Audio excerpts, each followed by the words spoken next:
Black Goose TV family, what's good with it, man? As always, I'm wishing y'all positivity. I'm praying for nothing but blessings y'all way because you know it's nothing but love when it comes to this channel, especially when you're part of the Black Goose TV family. And if you're not part of the family, I don't know why. Go ahead and subscribe to the channel so you can feel this love and understand why it is so important and so amazing to be part of this boxing family. Anyways, now that we passed that, I just want to say salute to the people. Happy Tuesday, everyone. Hopefully you guys' Tuesday went well. Hopefully you had a good day at work, good day at school, whatever the case may be. Even if you was just chilling for the day, hopefully everything was solid and on the up and up. I got some boxing news that I want to discuss with you guys. I want to get you guys' opinion on it. So let's get straight into this thing, shall we?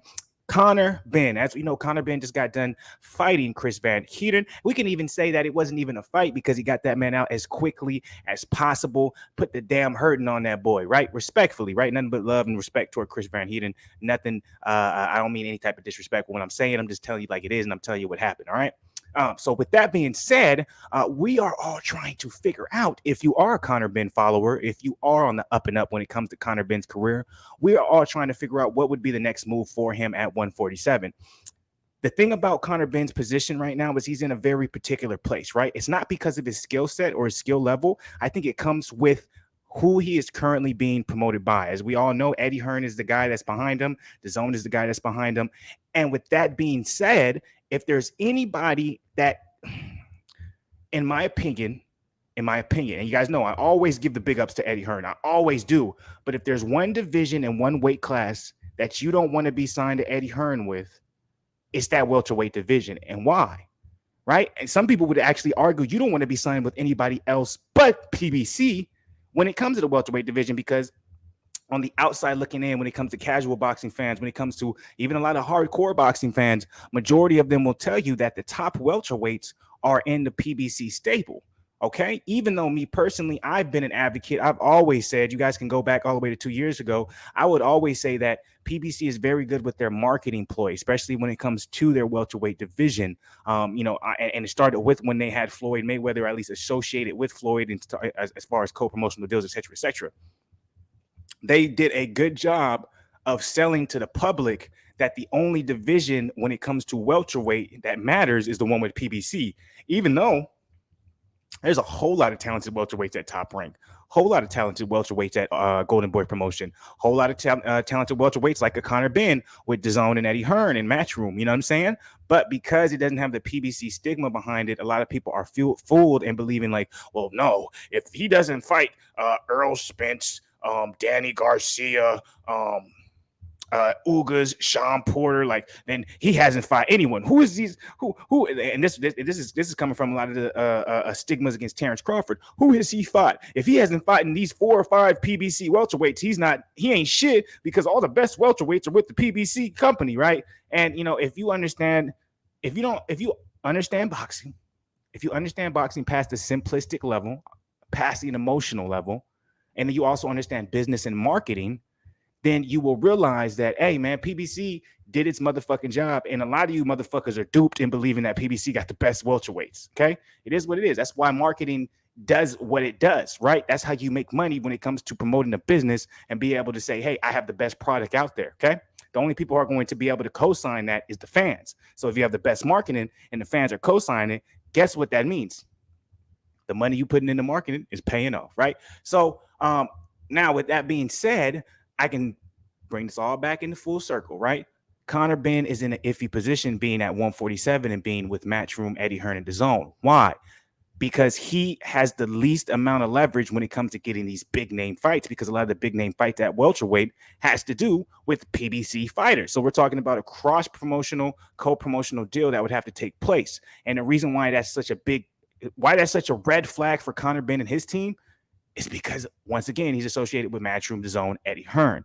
So that means his name has to ring enough bells for PBC to say, who the fuck is at my door? Who keeps ringing my doorbell? Let me open this thing up. Oh, it's Conor Benn? What do you need, Conor? Oh, well, I just want to come in and chill a little bit. Actually, I want to chill with Keith Thurman. Is that okay? PBC is going to be like, you want to chill with Keith Thurman? Well, let me look at, does this make sense? Can we make enough money on it? Money off of it? Are you big enough name for us to go ahead and do business with, Matchroom and Eddie Hearn and DAZN, and basically split everything in half, or maybe split everything 60-40, whatever the negotiations may be. At the end of the day, we'll be leaving some money at the table if we choose to allow you to have a chance at one of our PBC's fighters, whether it's Keith Thurman, whether it's Danny Garcia, whether it's nigga Joe Schmo, right? We need to make it make sense as far as PBC, because that means we're going to be taking a hit on what we will be making. And some people will be like, how are you going to be taking a hit? Conor's an up-and-coming star. Business. If I'm an entity and Conor Benn is another entity, if we go into business together, now we have to negotiate how we're going to split up the profits. If I'm an entity and I go into and I schedule a fight with another fighter that's in the same entity as me, there's no question on how we got to split up the money. We just got to make sure that we pay both the fighters accordingly. Okay? So that's what people have to realize. So when you hear guys like Conor Benn calling out all these different names, because remember, originally, as you guys see in the title below, Conor wanted Adrien Broner, right? And that was a big name to get at. I actually, let me say this, skill level wise and what Conor's trying to do, him calling out Keith Thurman makes a lot more sense.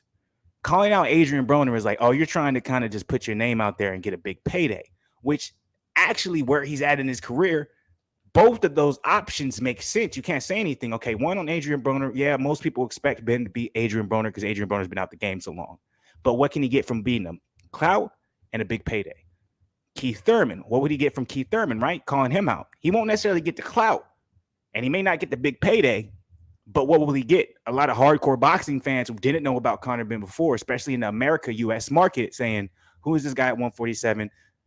Maybe let's see him against Boots Ennis. Maybe let's see him against Virgil Ortiz Jr., right? That's the possibility of him fighting Keith Thurman. So with me putting all that out there, with all that being said, what do you guys think about the possibility of Conor Benn versus Keith Thurman? Do you think that is a fight that can happen? Is that a fight you guys would want to see? Me personally, I think that's, that's far and few between when that fight comes. Keith Thurman has a sight set on, big fights that will cement his legacy. Taking a fight against Conor Benn will not cement his legacy. It won't do anything for him. It won't do anything for the PBC company. It won't do anything for the money being made with PBC. The only way Conor Benn fights Keith Thurman, the only person benefiting from that is going to be Conor Benn, his own Matchroom, right? So if you want to look at this from a realistic standpoint, of course this fight is probably not going to happen, okay? But at the same time, I just wanted to put this out here to the community because I wanted to see how much of interest do you guys have in Conor Benn's rise in the 147 division, because at some point, this guy is going to have to be talked about in the same likes of Ennis and a Virgil Ortiz Jr. because he's on that same trajectory, quote unquote, if you're looking at his career. But no one talks about Conor Benn like that. Rightfully so. We're in the U.S., right? He's not that big in the U.S. market, but overseas, he's, what I'm saying, he has a name to him, and people are watching him partly because of his father, but also partly because he went ahead and, cemented it something where we saw that, oh, he's his own, he's his own fighter, he's his own person. He's out of the shadow of his father. He's doing his own goddamn thing. So with that being said, who would you guys like to see Conor Benn against? Is Conor Benn somebody that you guys feel as a highly is it someone you feel as a prospect that has a high trajectory and he has a possibility of shaking up the 147 division the same way I know a lot of you guys feel about Jerome? It's going to be Jerron and his Boots, as well as Virgil Ortiz Jr. Like, what's your guys' overall thoughts on Conor Benn? I'm not going to go over the top into this article. I just kind of want to see what he said specifically. So let's go ahead. This is by Boxing News 24. Conor Benn says Keith one-time Thurman is the number one name on his short list of opponents for his next fight in July. So he wants to fight as soon as July, guys.